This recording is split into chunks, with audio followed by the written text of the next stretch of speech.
Hej Mikkel. Hej Brian. I dag har vi et hot topic. Vi skal snakke om organisering af marketing. Og ikke bare noget med at tegne pile og kasser i et organisationsdiagram. Vi skal også tænke på, hvordan samarbejder man i især større teams, måske endda på tværs af landegrænser, global, lokal split. Vi skal snakke lidt om centralisering og decentralisering, insourcing, outsourcing osv. Og i hvert fald i vores erfaring er det jo noget, som alle marketingansvarlige med et vis størrelse på teamet på et eller andet tidspunkt skal slås med. Hvad er det rigtige setup? Hvordan gør vi det? Og der er jo ingen, i hvert fald min erfaring, der er ikke sådan en perfekt løsning, at du skal altid gøre sådan. Afhænger også tit af de mennesker, du har. Så det tænker vi skulle dykke lidt ned i, og vi har jo både lidt erfaring fra den ene og den anden side af bordet, og har arbejdet sammen med rigtig mange forskellige globale marketingorganisationer. Så jeg tænker, vi kan sætte lidt perspektiv i dag. Men måske tænkte jeg, at vi kunne starte lidt i helikopteren med noget diagnostisering. Altså, hvornår er det overhovedet relevant at tale om organisation? For det er jo ikke noget, vi skal gå og tale om hver dag, så det tænker jeg, så går man sur i det. Så måske lidt om, hvad er ligesom de typiske tegn for, at der er noget at komme efter i forhold til at kigge på sin organisation? Jeg tror i hvert fald, at den der sådan, som du siger, det der behovet for at lave sådan en organisation, sådan at genopfinde vores organisation, det er jo klart, det er jo ikke noget, man går og gør på en daglig basis. Forhåbentlig ikke. Forhåbentligvis ikke, så er der nok et eller andet galt. Man går også og skruer selvfølgelig på nogle bolde, men den der sådan, okay, lad os lige gå op i helikopteren og genvurdere, at vi sat sammen, lad os kalde det på den rigtige måde i marketing. Nogle af de symptomer, vi ser, og nogle af de, man kan sige, noget af den baggrund, der gør, at vi også får opgaver inden for det her felt, er jo, at for eksempel, at der er rigtig, rigtig meget snak om roller og ansvarsområder. Så det bliver ved med at være sådan nogle temaer, der bobler op i hverdagen. Vi ved ikke, hvem der skal gøre hvad. Ja. Hvad forventer du af mig? Det er ikke formaliseret. Og det kan også være i forbindelse med en overordnet sådan større processer, som bryder sammen, fordi at kæden ikke ligesom er ordentligt på plads. På en lidt mere positiv note kan der også være noget med, at der måske er en ny korporat strategi på plads, eller en ny CMO, som har lavet en ny marketingstrategi, der også udfordrer, om man har de rigtige kompetencer, om man er sammensat i organisationen, kan man sige, på den rigtige måde. Så der er egentlig både sådan lidt mere sådan de der sådan the pain, men der er også nogle af de der sådan lidt mere aspirationelle vinkler, at man føler, at man er behov for at transformere, fordi marketing skal være noget andet. Ja. Så det er nogle af de signaler, der typisk leder op til, at CMO'er og andre C-suites begynder at kigge på, okay, hvad skal marketing rent faktisk være, og hvordan skal vi være sat sammen på den rigtige måde? Ja, jeg tror, jeg har faktisk også mødt nogen, der tog det op en gang om året i forbindelse med strategiproces. Altså, hvis man har en idé om, at organisation følger strategi, så er det måske helt vanvittigt lige at sanity-check det, når man laver en ny plan og en ny marketingstrategi for det kommende år. Okay, hvis det er det her, vi gerne vil, har vi egentlig organisationen til at lykkes med det? Yes, exactly. Men hvis vi så kigger på, hvis vi starter med det, de fleste nok tænker på, når de hører marketingorganisation, altså noget med noget struktur og nogle kasser og nogle pile og nogle organisationsdiagrammer. Hvis vi tager det først, nu er det jo en podcast, så vi kommer ikke til at sidde og tegne på væggen her, det vil være underligt, men måske vi kan tale om nogle forskellige principper eller nogle forskellige metoder, hvorved man kan organisere sig. Yes. Og jeg tror virkeligheden er... Nu kommer vi til at snakke om nogle forskellige sådan linser, men virkeligheden er, at det ofte bliver en hybrid på den ene eller den anden måde. Men en måde at tænke på det er at tænke lidt det som sådan en værdikæde fra sådan planlægning til producering til en form for aktivering. Ikke? Det kunne være sådan fra product marketing over i sådan kreativ produktion til sådan medie- og kanal aktivering. Det er jo sådan ligesom sådan en kæde. Der er en logik og et flow i den. Og så kan man sige, så er der en anden en, det er egentlig at vende den om og sige, at man organiserer sig omkring målgrupper. Det er, hvis der er, jeg tror den første model er ret sådan anvendelig, hvis det er en ret sådan homogen vej til markedet, og der er sådan meget flow og konsistens i den måde, man skal gå til markedet. Så er der en eller anden form for målgruppeprincip. Det kunne være, der er ret stor forskel på vertikaler eller forskellige kundetyper, man arbejder med, eller dele af værdikæden. Det kunne også være partner versus slutkunder osv. At det er meget forskellige publikummer, der kræver forskellige ting, og kræver forskellige typer viden og forskellige aktiveringstoolbox. Så kan man jo også bygge nogle små kæder, men fokuseret omkring de her forskellige... En partnerværdikæde og en slutkundeværdikæde. Eller det kan også være, at man så laver en del af organisationen, som er sådan den der funktionelle kæde, vi snakker om før, men så aktiveringen er orienteret mod publikummer. Ja.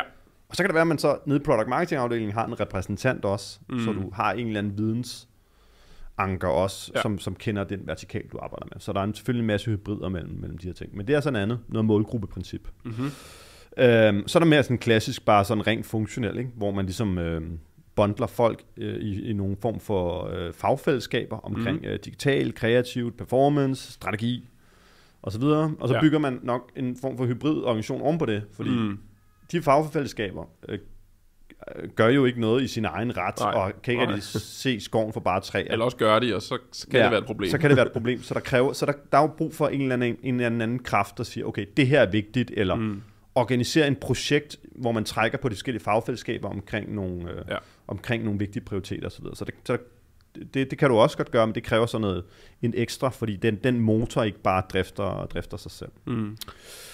Og så tror jeg, en af de mere sådan emerging modeller er også, hvor man egentlig bygger en sin organisation efter en form for funnel. Og det kunne være sådan brand og demand generation. Så kunne det være noget mere sådan demand capture eller inbound, hvor man ligesom sådan, okay, hvad med det, når der så er efterspørgsel i markedet, når vi har nettet ude, vil fange den demand, der er, og generere leads eller forretning, hvis det er commerce. Det er så en anden afdeling. Og så kunne man også godt have en develop demand eller develop account, som specielt i subscription-forretninger, hvor der er noget, der hedder customer marketing for eksempel. Så det kunne være sådan generate demand and brand, build the brand, capture demand and capitalize on demand måske. Og så det her develop the demand, så at sige. Så det er mere sådan et funnel-princip. Ja, man kan sige, det noget af det fede ved den tankegang er jo, at dine målsætninger er forskellige i hver del af den funnel, ikke? Yes. Altså, det tror jeg noget, mange marketeers kan ligesom relatere til, at okay, jeg er i en brand-afdeling, ergo bliver jeg målt på X, Y, Z. Okay, jeg er på en lead demand-afdeling, ergo bliver jeg selvfølgelig målt på noget andet. Så det kan jo være noget af det stærke der, hvor man kan sige noget af det, der kan være svært, hvis du er for eksempel en kreativ afdeling. Hvad bliver du så målt på? Altså, hvad er min outputs, når det er, at jeg leverer noget kreativt, men det skal jo forhåbentlig bidrage til et eller andet, eller... Og der er jo igen, som du sagde, der er ikke nogen virkelighed her, ikke? Altså, virkeligheden er der også en femte, som er geografi. Ja. Fordi det tager man lidt for givet, i hvert fald de store B2B-virksomheder. Mange af dem, vi arbejder med også, er jo globale store virksomheder, hvor der er en anden form for geografisk forankring. Men virkeligheden det er jo også et form for organiseringsprincip, hvor man siger, okay, der er noget, der laves globalt, og noget, der laves geografisk af forskellige årsager. Det kommer vi tilbage til. Ja. Den er lidt mere givet. Virkeligheden er ofte, i mange organisationer, specielt af en vis størrelse, så blander du faktisk geografi typisk, plus 1-2 af de her forskellige linser på den ene eller den anden måde. Og det gør også, at der er ikke noget rigtigt svar eller en rigtigt model. Og du kan ikke bare lave sådan en lift and switch, så at sige. Nej. Og det kræver, og man kan godt sådan trivialisere den her øvelse, det er faktisk lidt mere komplekst, end man lige tror på. Ikke? Og selvfølgelig så siger man, det er jo bare noget med nogle organiseringsbokse. Det er bare med noget med nogle bokse, men det er også mere end det, fordi den måde, du ligesom lander det her diagram på, det kommer også til at definere den sådan organisatoriske logik, fordi du, som du også sagde, staffer ind i dem, og du sætter målpunkter op mod dem forhåbentlig osv. Så selvom det bare er nogle diagrammer, nogle kasser, så begynder folk jo at optimere op mod det af gode grunde. Så det er faktisk relativt vigtigt. Og det kommer an på, hvordan er industridynamikken, tror jeg primært. Altså, hvordan er det, kunderne køber ind? Hvad er det, kunderne prioriterer? Og så selvfølgelig også noget med, hvordan er det, vi laver arbejdet mest effektivt, når vi så er inde i marketingfunktionen. Men der er mange sådan parametre, man i virkeligheden skal overveje. Hvordan er vores forretning sammensat? Hvordan er industrien? Og hvordan køber kunderne ind? Ja, så tænker jeg, der er jo selvfølgelig et helt konkret menneskeligt aspekt, ikke? Fordi bag hver kasse sidder der et menneske, og i hvert fald når jeg tænker på de opgaver, vi har haft, jamen, det er jo ikke altid, at man for eksempel som CEO går ind og siger, at vi kan bare slette alt og starte fra scratch. Sådan er det jo typisk ikke. Så tit er der også en eller anden overvejelser omkring, hvad er det egentlig for nogle mennesker, vi har i bussen? Yes, 100%. Og jeg tror, du har fuldstændig ret.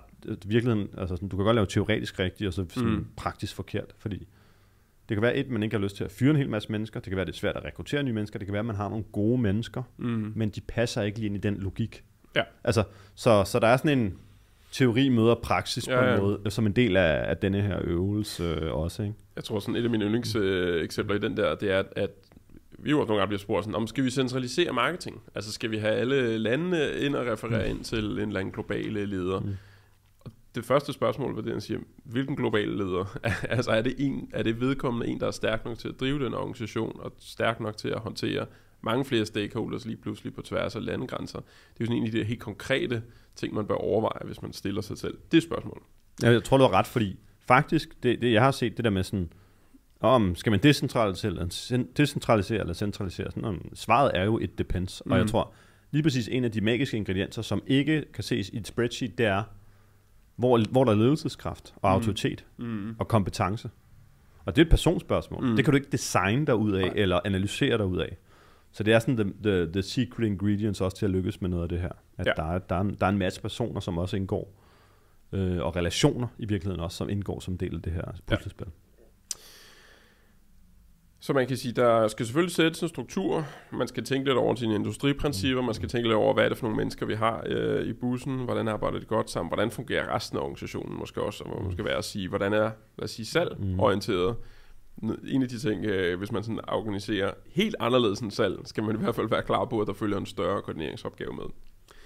Anyway, udover sådan selve den struktur, altså nogle kasser og nogle pile, jamen så taler vi jo nogle gange om en operating model. Altså ikke bare, hvordan er vi struktureret, men hvordan skal vi egentlig arbejde sammen på en effektiv måde. Og jeg ved ikke, om vi skal starte med, hvad er det? Vi taler om en operating model. Hvornår giver det mening at tale om det i nogle større marketingorganisationer? Ja, på dansk tror jeg, det hedder driftsmodel. Ja, jeg sidder og arbejder med en kunde der på dansk, så jeg skulle finde et ord for det. Ja, det er en driftsmodel. Ja. Okay. Så hvad hedder det? Hvornår er det vigtigt at snakke om driftsmodel? Ikke? Det er sådan et af de der fancy, fluffy konsulentord, ikke? Og jeg tror, man skal passe på med at bruge det for ofte, fordi at det er sådan også lidt et bullshit-ord. Ja. Men jeg tror, der hvor det i særdeleshed giver mening, og hvor jeg tænker, hvor man skal være meget sådan deliberate og formaliseret omkring det, det er, når du har en stor, kompleks organisation. Jeg tror, det er sådan der er mest værdi at hente, hvor koordinering, procesorientering og sådan roller og ansvarsområder er vigtigt, og hvor der er nogle skalafordele i at købe det rigtige teknologi, og så videre. Jeg tror, hvis vi nu siger, hvornår skal man så ikke tænke så meget over det, altså sådan at snakke om operating model, og bare tale om, vi har nogle processer med teknologi, det er, når man er en lidt mindre, simplere forretning, så tror jeg, det er for stort et ord, og et stort et brød at slå op. Men det er faktisk et relativt vigtigt begreb, når man arbejder med store, komplekse virkeligheder, kan man sige, hvor at, Altså en idé om, lige så snart vi alle sammen ikke kan gå ind i et mødelokale, og vi nok også sidder på forskellige tidszoner, så er det ved at være tid til at overveje, har vi brug for eller lidt mere formaliseret? For ellers så kan vi faktisk alle sammen bare lige gå ind og finde ud af det. Kan du bare lige gå ind i rum og lige fikse det, så tror jeg, det er sådan et spildt arbejde, ikke? Men det er jo ikke altid tilfældet i større organisationer. Ja. Og så må man sige, hvad er en operating model? En operating model handler egentlig om, hvordan er det, vi skaber værdi. Så hvad er det, der skal være på, hvilke nogle byggeklodser skal der være på plads, for at vi kan skabe værdi. Hvad er det ikke? For mig er det ikke en strategi. En strategi giver noget retning. Operating model er ligesom den sådan driftsmodellen eller engine, der gør, at man så på kontinuerlig basis kan levere værdi. Det handler om selvfølgelig organisering. Det handler også om mennesker. Det handler om teknologi. Det handler om data. Det handler om processer. Alle de ting, der nu skal gå ind i den her driftsmodel. Målepunkter og governance og så videre. Man kan sige, jeg oplever faktisk, det er noget af det, man tit måske ignorerer lidt, fordi igen, alle forstår et org chart. Ja. Og alle vil faktisk også gerne se et. Altså det er ret, man kan ikke forestille sig en marketingorganisation uden det, for ellers så er det virkelig svært at agere. Hvor netop det der med, jamen hvad er processen egentlig for en stor lancering? Eller jamen, hvem ejer egentlig budgetteringsprocessen, og hvordan gør vi egentlig det? Eller hvordan foregår det, når vi køber ny teknologi og skal integrere det? Altså det er jo nogle af de der, som faktisk fylder meget mere i hverdagen, problemstillinger, men som bare er lidt sværere ligesom at få hånd om, ikke? Du har ret, og man kan sige, selvom organiseringen er en delkomponent af operating model, fordi den skal selvfølgelig også være på plads, så er det ofte der, det drifter hen, ikke? Og jeg tror, en af de udfordringer, der er med sådan nogle projekter her, det er også, at mange har en trang til ligesom, hvordan ser org-chartet ud? Ja. Så sådan, det er faktisk ikke et mindre, men det er ikke nødvendigvis der, vi skal starte, og det er heller ikke der, vi skal slutte. Der er en masse sådan lim imellem alle de her kasser og så videre, om det er teknologi, data, whatnot, som er mindst lige så vigtigt for, at den her organisation faktisk kan sådan løbe. Kan køre, ja. Det er meget så fedt. Vi har jo en CMO, der er lidt ven af huset, som siger, at hver gang der starter en ny medarbejder, så vil de gerne ændre org-chartet, ikke? Fordi det er sådan obvious. Er der ikke noget, vi lige kunne lave lidt om på, og der er noget galt der. Sådan, ja, det kunne godt være, at man kunne flytte nogle kasser rundt, så det så lidt anderledes ud, men det har også en masse smerte med sig. Hvad med, om vi vil kigge på, hvordan vi kunne gøre det bedre inden for de rammer, vi har i virkeligheden, ikke? Og det er lige præcis det, ikke? Det der med org-charts, der er det meget sådan konkret, specifikt. Det føles alle meget... Forstår det. Alle forstår det. Det føles meget sådan, nu rykker vi rundt på det her, relabel og så videre. Det føles meget sådan, we're really moving forward her. Og det kan godt være et organiseringsproblem. Det kan det godt. Jeg tror, lige så vigtigt, tror jeg, organiseringsdiskussionen er, at det med sådan, er der nogle kompetencer, vi mangler, mere end det bare at rykke nogle stole rundt, men ofte er der en masse andre delkomponenter af det, ikke? Så jeg tror, hvis man snakker marketing-transformation, og man snakker organisatorisk transformation, så kan man ikke sådan, vi er væk fra at snakke operating model også, fordi du kan lave en masse pladser på denne her sådan, hierarkiet og banehalvdel og whatnot, men hvis de ikke forstår, hvordan de skal spille sammen, hvilket spil de spiller, og hvordan de skal træne til at kunne spille det spil på den bedst mulige måde, så kommer du ikke til at få nok ud af de dyre ressourcer, du får på plads. Ja. Man kan sige, nogle banehalvdele, hvis vi bliver i fodboldanalogien her, er jo også den her samspil mellem global og lokal, især lidt større organisationer, som jo har en eller anden sådan helt naturlig, nogle gange modsatrettede interesser, og måske også har lidt, de skændes lidt om lidt budget, og om hvor skal beslutningskraften ligge, og så videre. Og det kan være, vi skal dykke lidt ned i det. Altså, jeg ved ikke om en intro kunne jo være, at jeg er gode venner med en CMO, som jo har været HQ-marketeer i hele sit liv, ikke? Og har været vant til at skulle piske regionerne, og forstod ikke, hvorfor gjorde de ikke det, han sagde, og ligesom være efter dem. Og så efter et jobskifte til at være i lokal funktion, så det allerførste, han gjorde, det var at begynde at skille tilbage den anden vej, og spørge, hvorfor i alverden leverer de ikke det, jeg har brug for, hvorfor forstår de ikke mit marked, og alle de der sådan klassiske anker, som en lokal marketeer kan have. Så er det bare et eller andet, der ligger, selvom man har de bedste intentioner, der ligesom derailer det der samarbejde, og der er overhovedet noget, vi kan gøre ved det på en god måde. Jeg synes, det er en introduktion, en spændende tema, ikke? Vi havde på sådan en roundtable med nogle CMO'er, ikke? Og jeg tror, at der var konsensus om, at der var ikke nogen, der havde løst det. Sådan. Det var sådan et persistent spørgsmål og tema. Så er det sådan et spørgsmål om, hvor grelt var det? Det var men det var meget, meget globale CMO'er, skal det siges, ikke? Og nu har du selv arbejdet i en global organisation med en stærk centraliseringsagenda, så jeg kunne også godt tænke mig at høre lidt dine erfaringer, Brian. Men jeg tror, altså hvis du tager det sådan, der er det teoretiske blik, og så tilbage til andet, så er der det menneskelige blik. Hvis vi prøver at tage det sådan teoretiske blik, så er der jo noget med at balancere sådan lokal anvendelighed og skalafordel. Der er noget med at balancere dyb specialisering, typisk på globalt niveau, med good enough eksekvering af generalister ude i landene. Og det er bare sådan et spørgsmål. Det er svært at hyre lige så mange specialister på landniveau, så du får mere generalister. Okay. Ja. Så er der balancering mellem, kan man sige, centralisering og fragmentering af data, for eksempel også en anden ting, ikke? Og centralisering af ledelseskraft i virkeligheden også, så det er jo også noget, som er større end marketing alene. Og så er der effektiviseringsspørgsmål, indkøb af teknologi og så videre. Så der er jo en masse sådan ingredienser, som rører ned i denne her gryde, og det skal man sådan prøve at kunne navigere i, for at kunne sige, hvad er det teoretisk rigtige for vores virksomhed i den virkelighed, vi er i. Og så tror jeg, man ender jo ved et sted, så kan man sige, skal vi være centralt, decentral eller et sted midt imellem? Alle er jo et sted midt imellem. Det er meget få, der sådan er rigtig, rigtig centrale. Ja, sådan consumer-virksomheder nogle gange, ikke? Måske er de tidligere job var faktisk relativt centrale i forhold til noget af det, vi i hvert fald, i hvert fald har set. Og jeg tror, jeg kommer måske også fra et sted, hvor jeg arbejder rigtig meget sammen med rigtig mange globale organisationer. Jeg har fået, tror jeg, mere og mere øjne for også, hvor vigtigt det er, og hvor vigtigt field marketing er først og fremmest, men også hvor vigtigt det er, at de også har noget empowerment, og at man sikrer, at man ikke bare sådan lidt historieløst bare driver sådan en overdrevet centraliseringsagenda. Ja. Jeg tror, at det er sådan, pendulet er jo svinget lidt mod en centralisering af gode grunde, det kan du snakke lidt til, men der er også den anden side af mønten, hvor meget marketing også er, og nu snakker jeg lidt sådan field marketing sag, meget marketing er jo også at understøtte sælgerne og holde nogle events og sende nogle e-mails ud til den database, vi har, og holde nogle webinars på lokale sprog, og kunne lave nogle kunde-events og så videre. Og det er jo, og så vil godt, sådan, det er ikke så fancy marketing, det er sådan lidt scrappy marketing, men alle, der har drevet en forretning, ved også bare, hvor vigtige de der aktiviteter er. Ikke? Altså man kan sige, det er jo sådan noget, nogle gange tænker jeg, det er jo sådan noget, vi laver. Ja, vi laver field marketing. Ikke? Og det er jo bare, tror jeg, når du er en relativt lille virksomhed, jamen så er det de ting, der driver marketing. Ikke? Altså jeg synes, det er nogle gode pointer. Jeg tænker, min egen sådan, hovedtese er jo nok, at hvis du tager de sidste 15-20 år, så er der nok primært sket noget i HQ-marketing.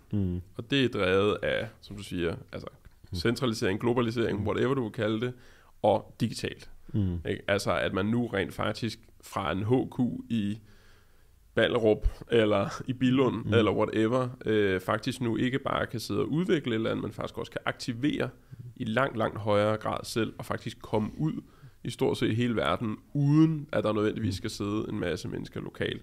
Og det er helt klart den vej, pendulet er svunget. Så tror jeg, at hvis vi ligesom accepterer det faktum, der har været en naturlig rejse mod centralisering, så tror jeg, at det har efterladt mange i lokal field marketing med lidt identitetsspørgsmål. Fordi før har jeg har haft Spanien som marketing. Okay, jeg har ejet marketing i Spanien. Jeg har været en full funnel marketeer. Jeg har lavet brand i Spanien. Jeg har lavet salgsunderstøttelse. Jeg har været Spanien. Jeg har haft mit eget reklamebureau og mediebureau. Jeg har haft bureau og PR-bureauer og krea og alt det der. Ikke? Og nu er virkeligheden noget andet, og jeg tror, der er to ting i det. Dels er der mange lokale marketeers, som sidder lidt fast i det paradigme, som at jeg er full funnel marketing, og HQ, det er nogen, der irriterer mig, for at være helt ærlig. Og så kan man sige, så det er et andet spørgsmål, altså, hvad skal vi så være? Fordi vi skal nok ikke være full funnel marketing. Og der har jeg da selv nogle tanker omkring, jamen, hvad skal man så være? Altså man skal acceptere, at man ikke er full funnel, med mindre man rent faktisk skal være det. Og der er jo faktisk nogle brancher, hvor vi nok har set på det og tænkt, det er sgu blevet for centralt det her, ikke? De er faktisk nødt til at eksekvere det lokalt, fordi markederne er så unikke. Men ellers så skal man jo blive en eksekveringsengine, altså sige, okay, de ting, der kommer globalt, det er vores ansvar at få dem ud, få det godt oversat, få det lokaliseret på en fed måde. Eller man skal læne sig meget ned i salg. Altså at sige, nu er det ABM, nu handler det om partner, om accounts, og alle de der ting, man ikke kan lave centralt, og så dedikere sig selv fuldt ud til det, og acceptere, nej, du har ikke nogen say i de 10 andre ting, der foregår. Så jeg tror, det er sådan min egen tanke, at ja, der er sket en pendulsving, men jeg er ikke sikker på, at alle mennesker lige er fuldt med. Nej. Og jeg tror, den der sådan, for det første realisering af, okay, jeg er ikke full funnel marketeer. Det er jeg bare ikke. Men at så acceptere det, og så sige, hvad er så? Hvad er local marketing så? Altså, fordi min egen erfaring med at gå igennem den centralisering, var jo nok også, at mange af de lokale markeder først rigtig begyndte at spille, da der blev skiftet ud på holdkortet. Og der kom nogle nye mennesker ind med en klar definition af, hvad er lokal marketing? Fordi de var nye og havde ikke den der historik af at have lavet det hele. Altså, så jeg tror også, at det er den der blanding af noget selvrealisering, hvad er jeg ikke? Og så også noget, der mangler rigtig mange steder, en meget, meget klare... En formalisering. Ja, hvad er lokal marketing? Altså, og det tror jeg mangler rigtig, rigtig mange steder. Men det er sjovt, du siger det, ikke? Og det er jo en af de der sådan pain points, vi ser igen og igen, der popper op i forhold til der koordinering, at der rent faktisk ikke er en aftalt formalisering af field marketingsrolle versus global eller corporate marketing. Det kan være sådan en meget løs, ikke? Men vi laver materialer, og I aktiverer sådan noget, men det er jo ikke rigtigt. Og jamen det er det, så bliver det bliver nødt til at være endnu mere specifikt, ikke? Og jeg tror heller ikke, man har heller ikke en enighed om, hvad er det så for nogle kapabiliteter, man skal have. Fordi det, der sker ofte, tror jeg, det er, at man begynder at bygge sådan nogle skygge global marketing teams i landene, fordi at der ikke er nogen, der sådan, nej, du skal ikke have en brand lead i dit lokale land, og skal du have en stor strategifunktion, eller marketingstrategifunktion, måske heller ikke, og så videre. Så man får ikke afstemt ordentligt, og så langsomt måske vokser de her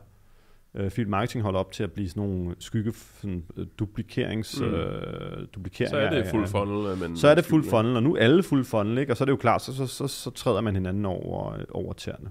Så det, jeg tror også, det som du siger, hvad skal global være, hvad skal local være, hvad er det så for nogle kapabiliteter, man skal have på plads, og så skal vi lige komme tilbage til noget reporting lines bagefter, men det er et rigtig godt sted at starte og have den der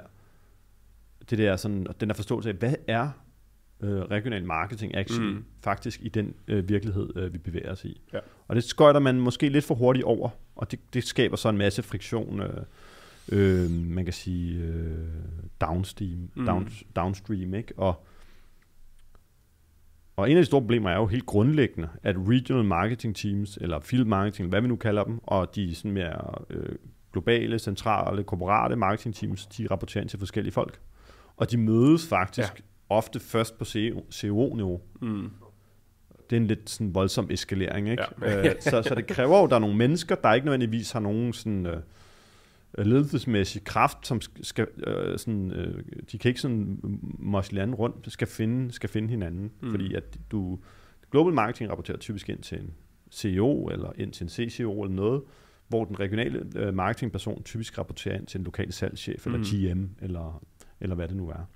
Ja, så det er jo og en af de udfordringer, vi ser nogle gange med det, og høre også fra de her lokale marketeers, at de har en chef, som de ikke føler forstår marketing overhovedet, og som er orienteret mere omkring salg og service, fordi det er ligesom det, der er hovedparten af vedkommendes forretning, og jo også det skal være i virkeligheden, ikke? Og måske lidt som segue til det, altså så i forhold til det her med samarbejdet mellem globalt og lokalt, der har vi nogle søde kollegaer over i McKinsey, som måske er kommet på en lidt en hybrid tilgang til det her med global og lokal ledelse, som vi kalder for en helix-model. Altså, kan vi prøve måske lige at udfolde, hvad kunne den involvere? Altså, jeg synes, den er genial i en kontekst af marketing, så den er præsenteret som en generel model. Ja. Jeg kan ikke gennemskue, hvor meget jeg ved mest om marketing og salg, så jeg kan ikke lige gennemskue, hvad den ellers er. Kan den noget i HR? We don't know. No, actually don't know. Så, men lige præcis i marketing tror jeg, den er exceptionel, fantastisk, ikke? Det den gør, det er, at den gør op med den klassiske sådan, dotted line, full line metafor fra matrix-organisationer. Kan vi lige tage dotted line? Ja. Er vi fans af dotted lines? hvis dotted line, jeg kan lige komme tilbage til, er lige med, at du er capability leader, så er jeg, men dotted line uden en formalisering af, hvad den dotted line betyder. Hvis dotted line betyder, at vi snakker 30 minutter på telefonen hver fredag, så er jeg ikke fan af den. Men hvis den kommer med et ægte mandat, som er distinkt fra den full line, så er jeg godt. For ellers er det bare en... Ser det godt ud. Så ser det godt ud, men så betyder den ikke noget. Så it depends, som alt andet. Men det helix-modellen gør, det er, at den diskriminerer ikke imellem dotted og full line. Den siger, at der er 2 typer af ledelse. Typisk de her, jeg tror faktisk, de bruger marketing som eksempel. Så. Ja. Det kan også være, det kun er marketing, det gælder for. Men lad os se på marketing. Der er 2 typer af ledelse, for en marketeer skal have. Den person skal have en funktionel leder og en capability leder. Den funktionelle leder, det er den leder, du er tæt på, og du skaber værdi sammen med, og det er der, du skal typisk, jeg tror, de kalder det måske value creation leader eller sådan noget. Og så siger, det handler egentlig om dag-til-dag prioritering, budgetansvar, budgetallokering. Hvad for nogle events laver vi? Hvad gør vi med de leads, der lige er kommet ind? Hvordan håndterer vi dem? Kampagneplanlægning på lokalt niveau måske. Og det gør man, hvis man var en regional marketeer, sammen med sin GM og sin salgschef. Så har man så også det, der hedder en capability leder. Så den capability leder er egentlig den chef, der har faglig tyngde. Og udfordringen med den klassiske model, når man rapporterer til en GM, som du sagde, det er, at personen ved ikke, hvad god marketing er, og hans ved heller ikke, hvad en god marketeer er. Så det er faktisk svært for dem at stille krav, fordi de opererer in the dark af gode grunde. Ja. Svært at hyre dem. Og svært at hyre dem, jamen det er jo ekstremt, ja. Men capability-lederen lige præcis har den der faglighed. Typisk en central person, som vil være din capability-leder. Den person står for faglig udvikling, monitorering og assessment om deres ansatte er sådan tilstrækkeligt kompetente til at udføre deres rolle. Det er sådan en slags master marketeer. Og faktisk har capability-lederen, det tror jeg, det er det store sådan crux of it. Det er den person, selvom det er en korporat person, der har ret til at hyre og fyre. Så det er ikke den funktionelle, lokale, nære leder, der har ret til at hyre og fyre. Fordi og det er kernen, det der, ikke? Det er kernen. Så kan man sige, der kan godt være noget sådan bad chemistry, og nogle ting, der kan gå galt nede i, som man tager. Men om personen er god til sit job, det er faktisk capability-lederen, der vurderer det. Også i forhold til performance reviews. Så du formaliserer 2 typer af ledelsesmæssige relationer, som er meget forskellige. Og det er der, hvor sådan, så kan man godt kalde det full or dotted line, I don't know, men du formaliserer meget to meget forskellige typer. En faglig ledelse og en dag-til-dag ledelse. Ja. Og det er den sådan logik, der definerer de 2 tråde, kan man sige. Ja, jeg oplevede faktisk selv tidligere, at de regioner, hvor det gik godt, det var der, hvor det der opstod lidt organisk. Ikke? Altså at, ja, jeg refererer ind til en global CMO, whatever, som jeg kan have en marketingdiskussion med, og som vi kan lægge langsigtede planer med, og som vi kan sætte mål og så videre, ikke? Men al min eksekvering, det foregår jo lokalt, sammen med 3-4 nøglepersoner, som jeg skal have en ekstremt stærk relation til, ikke? Og som du siger, det er egentlig der, the value creation foregår. Det er ikke sammen med min hyre-fyre-chef. Men jeg synes bare, det var interessant at se, at den fordeling lidt opstod organisk. Og det synes jeg tit, det er jo det der med, det rigtig gode organisationer opstår tit organisk ude i virkeligheden, ikke? Og det er de lande, hvor det fungerer godt. Så jeg tror, der er virkelig noget magi i det der, fordi man prisgiver jo egentlig også lidt en lokal GM, som sikkert har været salgschef før. Jeg siger, by the way, nu skal du gå ud og finde en marketeer, og du skal sikkert skrive jobbeskrivelsen selv, og du skal selv holde interviewsene, og du skal selv vurdere, om vedkommende gør det godt. Altså, det vil jeg da have svært med, hvis jeg skulle hyre en salgsleder, for eksempel. Altså, det vil jeg da og så kan man sige, det er det, ikke? Altså, jeg tror, en af mine aha-moments, det var på et tidspunkt, drev vi sådan et globalt træningsprogram for en sådan strategisk marketing, træningsprogram for en stor global organisation, hvor vi så tog nogle af de her GM's med ind i møderne. Med ind i de her træningssessioner. Det var sådan en world tour, kan man sige. Og det der var sådan en for dem var lidt et aha moment. Det var sådan, okay, marketing kan også være det her, og det kan jeg også forvente af mine marketeers, at de skulle kunne. Ja. Og det var ikke sådan rocket science, men det var pretty different fra bare sådan at sætte et eventstand op og maintaine en hjemmeside og lave nogle nyhedsbreve, ikke? Så det for dem var det også sådan en, og det var bare der, hvor jeg også sådan kunne se det der gap i forhold til deres forståelse af, hvad marketing kan, skal og kunne, også hvad deres folk skal kunne, ikke? Og af gode grunde. Ja. Men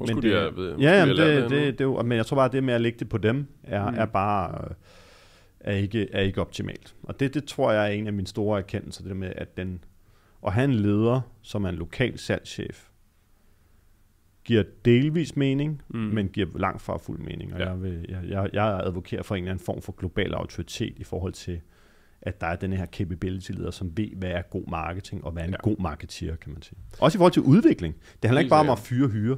Det handler også om at kunne være en faglig sparring, give faglig sparring og så videre, ikke? Som jeg også hører fra mange regionale marketeers, de savner. Det mangler de helt vildt, ikke? Ja, og det er jo det der med, at så kommer der den der frustration med, men min GM vil bare have, at jeg laver events. Jamen, det er også fordi, det er der, han er, ikke? Altså, det er det, han kan forstå. Hvor det er klart, hvis man ikke har en eller anden faglig person at læne sig op af, så udvikler man jo så heller ikke inden for marketing. Hvad med, ikke relateret til det tema, Brian, men hvis vi rykker videre til et tema som ind- og outsourcing, fordi vi snakker meget om organisationsdesign. En del af organisationsdesign og lave capability maps og alle de her fancy ting, det er også at finde ud af, hvad er det, vi skal lave inde i huset, og hvad skal vi så købe ude af huset. Hvad er den sådan udvikling og erkendelse, tror du, der er sket i B2B marketing community de sidste 10 år omkring det her tema? Jamen, man kan sige, der er jo lidt to ting, ikke? Den ene er jo helt klart, at der er en insourcing-trend. Så kan man diskutere, om den altid er udbredt nok, og om det er de rigtige ting, man insourcer. Men der er der, altså igen, hvis vi zoomer 10 år tilbage, så er den gennemsnitlige marketingorganisation nok blevet større, og der er blevet hyret flere specialistkompetencer. Og hvis vi skulle sætte dem et sted, så er det nok inden for digital. Ikke? Altså, hvis man har købt en stor Salesforce-løsning, jamen, så kan jeg love dig for, så har man brug for nogen til at styre skibet internt, og ikke kun være afhængig af eksterne leverandører. Ikke? Så det er nok sådan den ene store strømning, kan man sige. Ikke? Og jeg tror, af alle de ting, man kan insource, så kan man sige, noget af det første, vi også advokerer for, det er jo at kigge på ting som, hvor bruger vi flest penge. Det må næsten per definition være det vigtigste, strategisk vigtigt, og det er tit i medie.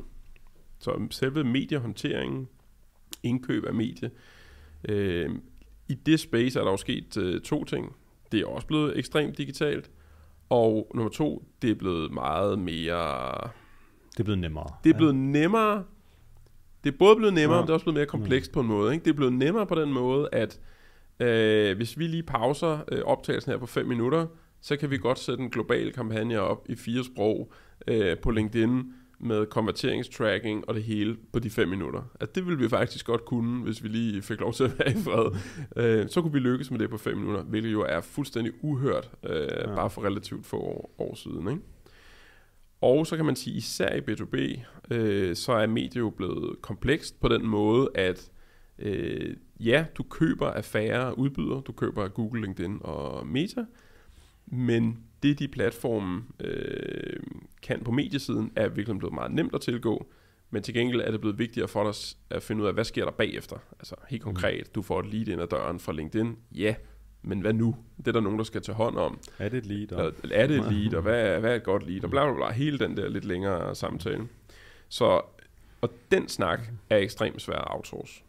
Det kan du ikke få et mediebureau til at håndtere på en god måde. Og have den relation til 10 sælgere, og finde ud af, hvad er et godt lead, og hvordan skal vores targeting være. Så jeg tror, det er i hvert fald noget, vi advokerer udvekslingen imellem de to verdener i virkeligheden, ikke? Lige præcis. Imellem, hvad sker der nede i motorrummet, og hvad skal der så ske ind på mediesiden. Og det der er en af de steder, hvor vi kan se, at de rigtig gode B2B marketingafdelinger, de i meget høj grad har indsourcet den del.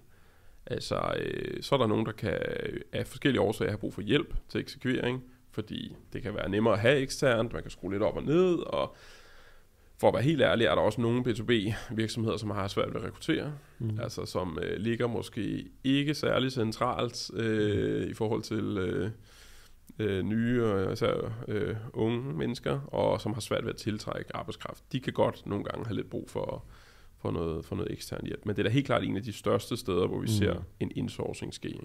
Ja, så er der også noget som udsving i aktivitetsniveau og kapacitetsudnyttelse osv., der også skal gå ind i det, ikke? Og lige præcis rekruttering, fordi det er også en legit overvejelse. Er det realistisk, at vi kan rekruttere fra toppen af hylden inden for det her tema? Ja, og det er jo det, man må gøre op med sig selv, den der balance, ikke? Men man kan sige, generelt insourcing og outsourcing, jamen, kan man prøve at pege ud af nogle af de der steder, der er strategisk vigtige, og som er svære at gennemføre ordentligt eksternt. Og det kan for eksempel være medieindkøb. Det kan jo nogle gange også være ting som kommunikation. Altså hvis vi tager hele den sådan kreative del, så har der jo været, det har jo basically været en outsourcing opgave, ikke? Man har haft kommunikations, kreativ, reklamebureau er jo en outsourcing. Det er en outsourcing. Det outsourcing er en aktivitet. Præcis, ikke? Hvor vi siger, nu har vi et nyt produkt, ringer til bureauet og siger, nu skal vi have det lanceret, ikke? Og der tror jeg, at især i B2B er der flere og flere virksomheder, der tænker, der er noget ved den model, der ikke fungerer. Vi er nødt til at gøre mere af arbejdet selv i forhold til at definere, hvem er det til, hvordan sælger vi det her produkt, hvad er ligesom vores kernebudskaber, fordi det er ting, som er enormt svære at få udefra af mennesker, som ikke er dybt nede i din industri og dit produkt osv. Fordi jeg tror, det rigtig mange har oplevet, det er, at så giver man en god brief, synes man selv, til et kreativt bureau, Og så kommer der det der sådan lidt consumeragtigt tilbage, ikke? En film på 2 minutter, og nogle flotte billeder, og en blød voiceover, og en tagline, der siger stronger together, eller et eller andet, ikke? Hvor jeg tror, der er flere og flere B2B marketingafdelinger, der pauser og siger, jamen det kan vi faktisk ikke bruge til noget. Dels har vi ikke noget tv-spændt, og dels er det ikke specifikt nok til at tale til vores købere, som faktisk er ret uddannet inden for kategorien også. Ikke? Ja, jeg tror, i forhold til det med indhousing af bureauaktiviteter, reklamebureauaktiviteter, så tror jeg også det med at sige, hvad er det, der er rugbrødskreativitet, og hvad er det, der er sådan big bang kreativitet. Fordi på samme måde, kan jeg også se, det er også svært for indhouse-bureauer at tiltrække de rigtig dygtige kreative. Så hvornår har du de der store peaks, high sådan impact, high investment, hvor at, vi er villige til at betale et premium for høj kreativitet. Yes. Og så ligesom gå ekstern med dem. Men meget af det her rugbrødskreativitet og rugbrødsarbejde, og en stor del af marketing, 70% er rugbrød. Ja. Altså, hvem er det, der skriver den mail til det her event, eller hvem laver det her bannerannonce og whatnot. Tag det ind. Så vær lidt, i stedet for at sige igen tilbage til det binære, insource eller outsource, så kig på, hvad er landskabet af opgaver, hvilken type opgaver er meningsfuldt at tage ind. Okay, hvordan er det, vi så bygger kapacitet og capabilities til at kunne møde det, og ligeledes, hvad det vi går ud med, og hvordan sikrer vi så, at vi sætter penge af til det, selvfølgelig, fordi det koster noget. Ja, og når vi så er ude og investerer i det der premium kreativ, så husk at tænke det sammen, har vi også en eksekveringsmotor, ikke? Har vi penge til også at få det ud til købere? Er der sat penge til medie? For at være helt ærlig, det er også der, hvor det nogle gange crasher, men jeg er helt enig, at jeg tror, at man igen tænker, hvad er godt at producere internt?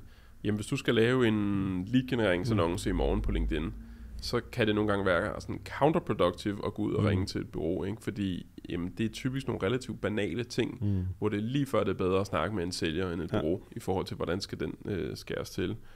Hvor, jamen, som vi jo havde et eksempel med en af dem, vi selv kender, at hvis der skal en større repositionering til af en given virksomhed, og det at man har brug for at fortælle en lidt længere og mere dyb historie på en interessant måde, så kan det være rigtig svært at få ud af en copywriter og en intern grafiker, som kan løse alt andet rigtig godt. Ikke? Så kan det måske give mening rent faktisk at gå ud og købe noget med flyvehøjde, hvis det giver mening. Ikke? Og så er der den tredje spand, og det er jo så nok også der, hvor vi selv indgår, så det er jo selvfølgelig lidt bias det her, ikke? Så tag det med et gran salt alt derude. Ikke? Det handler om, at der vil også nogle gange være nogle transformation, strategi og forandringsopgaver, som folk ikke er trænet til at lave, eller ikke har lavet før, som kan give mening enten at outsource med hjælp fra konsulenter, digitale management, eller hvad det nu er, eller bygge en intern afdeling, der kan håndtere. Men det kræver igen, kan du tiltrække de rigtige, er der kapacitet til det, og så videre. Så det er jo hele tiden nogle overvejelser også. Ikke? Så der er en eller anden form for projektben også i hele denne her insourcing-outsourcing-diskussion. Ja, der tror jeg, det er så vigtigt at tænke i det her med, at det her er en repeatable ting. Altså, hvis nu man skulle have en udrulning af et nyt CRM-system i morgen, med alt hvad det inkluderer af både teknik og change management, specificering, forstå use cases internt, bla bla bla, noget der ligger i det, så er det måske meget godt at prøve at finde nogen, der har gjort det mere end en gang før, eller måske bare har prøvet det før, hvor det vil for rigtig mange købere være den første gang, de prøver noget i den stil. Og den type projekter, det her med, at okay, der er high risk, det er vigtigt, det bliver rigtigt fra start af, jeg har aldrig prøvet det før. Det er klart, det lugter lidt af, lad os prøve at finde nogen, der har gjort det før, hvor man kan sige... Og der ikke har driftsansvar måske. Der er ingen driftsansvar, lige præcis, ikke? Hvor, jamen, lad os tage en lead-generering for eksempel, ikke? Eller at købe medie. Jamen, det skal du gøre fra i dag af og de næste 30 år. Det er nødt til at blive en muskel, du opbygger. Du kan måske bygge den med hjælp fra nogle eksterne, men det er en muskel, du er nødt til at have selv.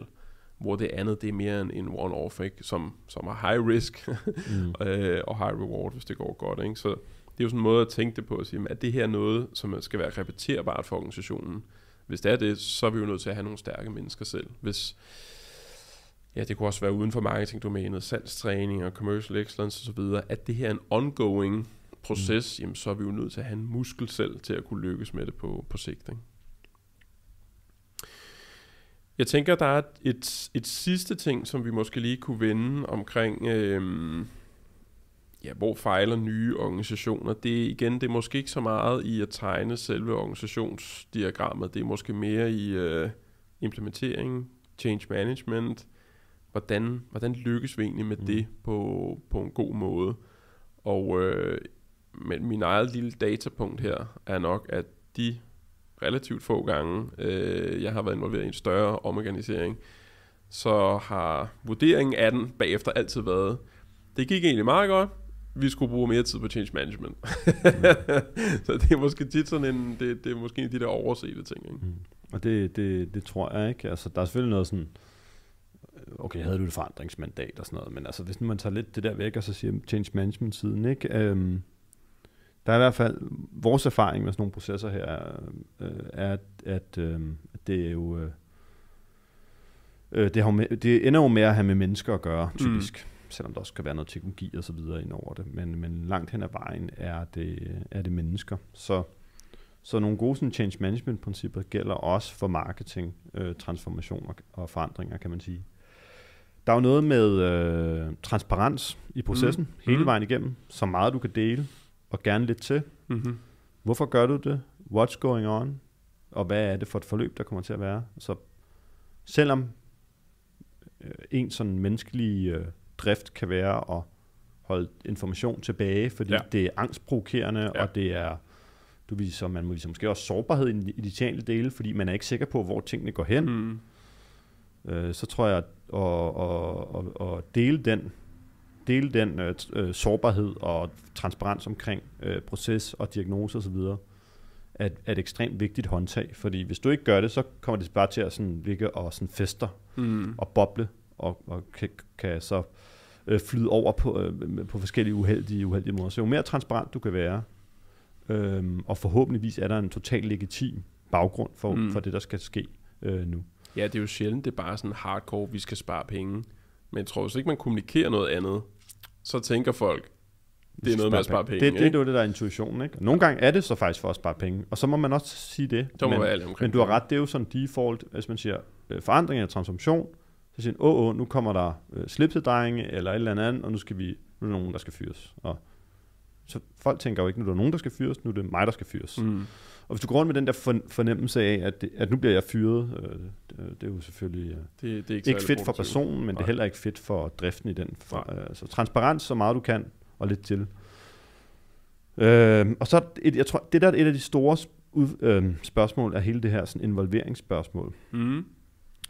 Fordi jeg har sådan et tovejs med det, fordi der er en element af noget sådan top-down analyse og design, for at være helt ærlig. Der er også nogle gange et element af noget sådan, måske et unbiased eksternt sådan x-ray af organisationen, hvor man skal kunne være i stand til at kunne tage nogle hårde kampe, og hårde valg måske også i virkeligheden, omkring måske nogle mennesker, der ikke skal være her, eller nogle ting, der ikke er sat op på den optimale måde, hvor den eksisterende organisation måske har en ben i den måde, tingene er gjort på. Og der er det ikke altid sådan super formålstjenestligt bare spørge folk, hvad synes I, hvad skal I gøre, når vi co-designer det sammen med hele organisationen. Så der er et element af det, som godt kan være, som ikke er nødvendigvis på papiret sådan involverende. Men jeg tror bare, tilbage til med, hvad kan man så involvere i? Så meget du kan involvere organisationen i, jo bedre. Så træk dem med ind i processen. Lad dem sætte aftryk på produktet. Træk på deres erfaringer. Altså, nu sådan, vi er eksterne konsulenter, og jeg tror, man skal som konsulent tjekke en selv i forhold til, at man er den der sådan know-it-all-drift. Rigtig mange af de her mennesker arbejder i den organisation og ved rigtig meget, og tingene er ofte på en måde af en grund. Hvad er den grund? Den kan så være, ofte er den god faktisk, mindre ofte end den er dårlig, kan man sige. Så få den der involvering og ejerskab, så du også får det rigtige syn på organisationen, og ikke laver en eller anden teoretisk skrivebordsøvelse. Ikke? Og så tror jeg også for, at involvering gør også det, at der er en eller anden form for ejerskab på den sådan transformation eller forandring, der skal i gang efter den initiale sådan designfase, fordi rigtig meget er jo et ongoing forløb. Du kan ikke sådan gøre det her i PowerPoint, eller gøre det her som et projekt med en udløbsdato. Du kan godt sådan kickstarte det med noget sådan initial, sådan shuffling the cards og ny vision, strategi, men så begynder det høje, eller sådan the heavy lift, og det er organisationen, der skal gøre det. Ja. Og det kommer til at være i dag til dag og inkrementalt. Det er jo der, den store forandring er, ikke?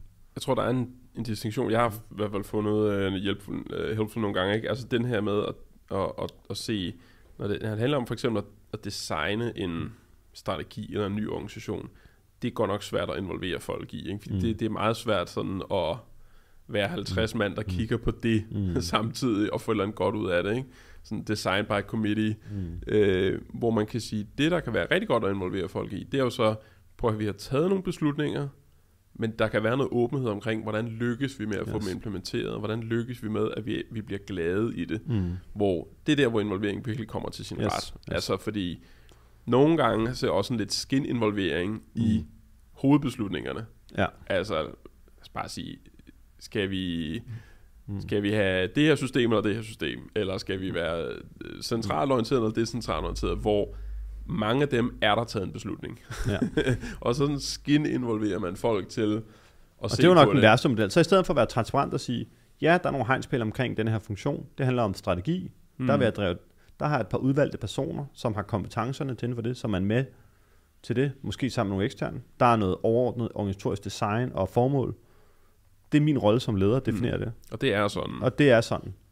Men efter det er der en masse ubekendte, og der er en masse ubekendte om, hvordan vi når derhen, og en masse ubekendte omkring, hvordan alle de her sådan, puslespilsbrikker skal falde på plads. Ikke? Og der er masser af rum for både indflydelse og involvering, og der er folk selvfølgelig en vigtig del af den rejse. Så det er sådan virkelig en balanceakt i forhold til involveringen, og der er vi har lige snakket om en form for mental model, og den nogle gange holder den, og nogle gange holder den måske ikke, vel?